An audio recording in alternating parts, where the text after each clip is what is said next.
views expressed are solely those of the speaker and not necessarily those of Paltalk.com, AVM Software, or its advertisers.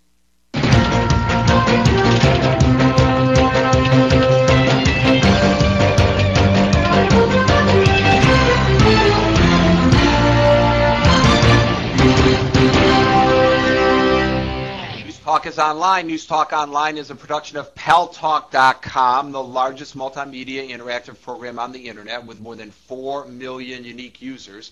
On demand on iTunes, on demand on YouTube, and on demand on my blog, GaryBaumgarten.com, where you can post comments, whether you agree with yours truly or not. And boy, oh boy, oh boy, have you been posting the comments about today's issue. And thanks to our good friends at CRN Digital Talk Radio, we're syndicated to an additional 12 million households.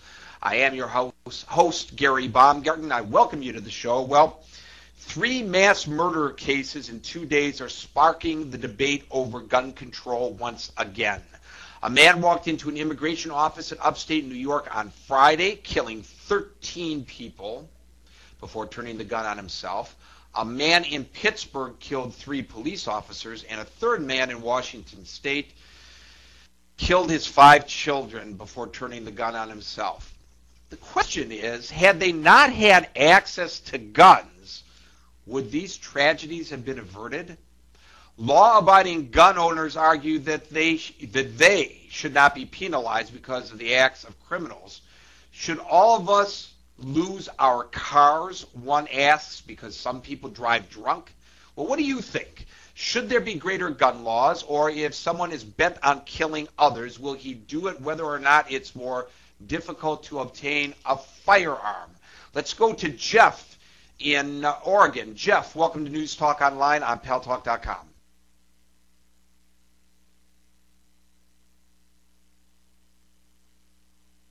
Gary, I think the law should be.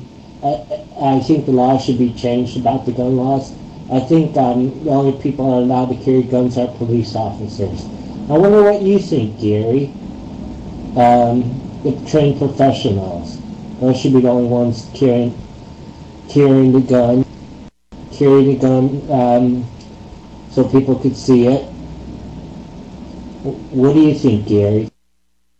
Well, Jeff, I know there are a lot of people who agree with that, but imagine that you're now living in an urban area where the police could get there pretty quickly. Imagine you're living out in a rural area and it may take the police a half an hour to get to you.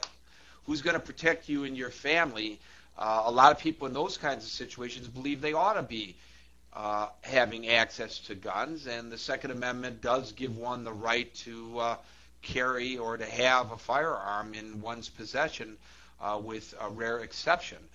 The question is, are there too many guns out there? And would these tragedies have been averted had these individuals not had guns?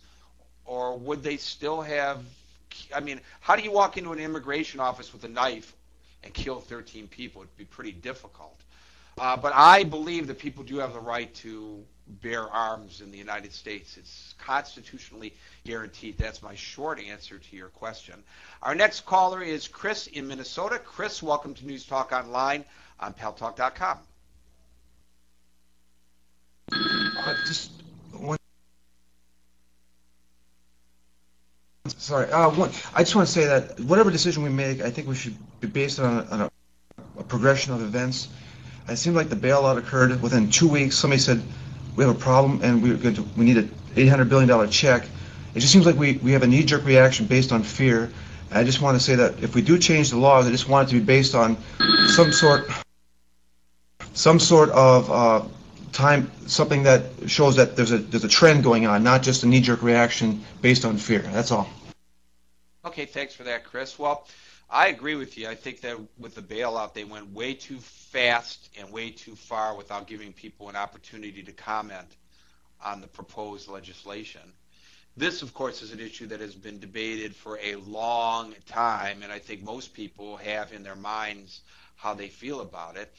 There are those who are fearful that the government will take their guns away completely. I don't think gun control advocates are really saying that. I think that they just want to put more constraints on getting guns. maybe a longer waiting period, maybe certain guns would be restricted further, like assault rifles and so forth. But I know that gun owners fear that that's going to lead to an outright ban of guns, and I don't think that that would be constitutional in the United States of America. Kat in Pittsburgh, where the 3 police officers were killed. Kat, welcome to News Talk Online on Paltalk.com. Thank you, Gary, so much. I really believe that any American who wants to have a gun in their home should be allowed. I think it should be legal. They should take classes and learn how to use the gun. I think that it's our right, and I don't believe Americans will ever give up that right.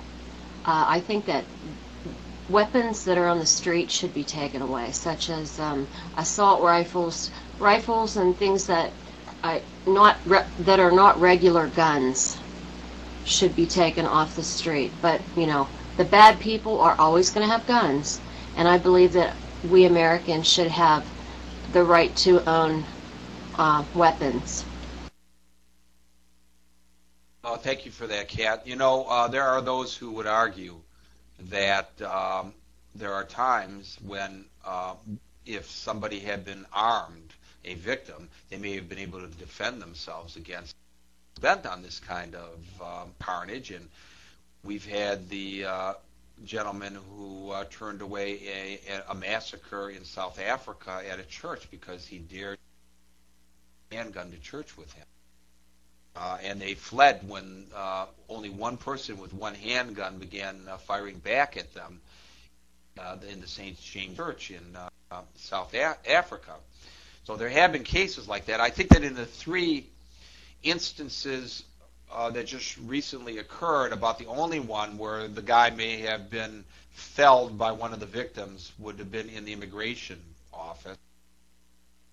The other 2 instances, I don't think it would have much mattered. I mean, the police officers obviously were armed and trained, and they were in the case of these poor, unfortunate children in Washington State. I mean, one normally doesn't carry a gun to protect oneself from one's father, at least not under normal circumstances. Cassandra in the United Kingdom, where people generally do not bear arms, and even most of the police do not. Welcome to News Talk Online on Paltalk.com. Hi, Gary. Yes, you're quite right. There's, we have very strict gun control here. Guns can only be held by gun clubs or licensed owners for specific people. But we do have far more officers that are armed on the street. The people who are armed, though, are in fact the criminals, and they're the ones who create the most problems. You don't need guns in order to have murders or mass murders. we have these in plenty, and they find other means of doing things. It's not necessarily the guns that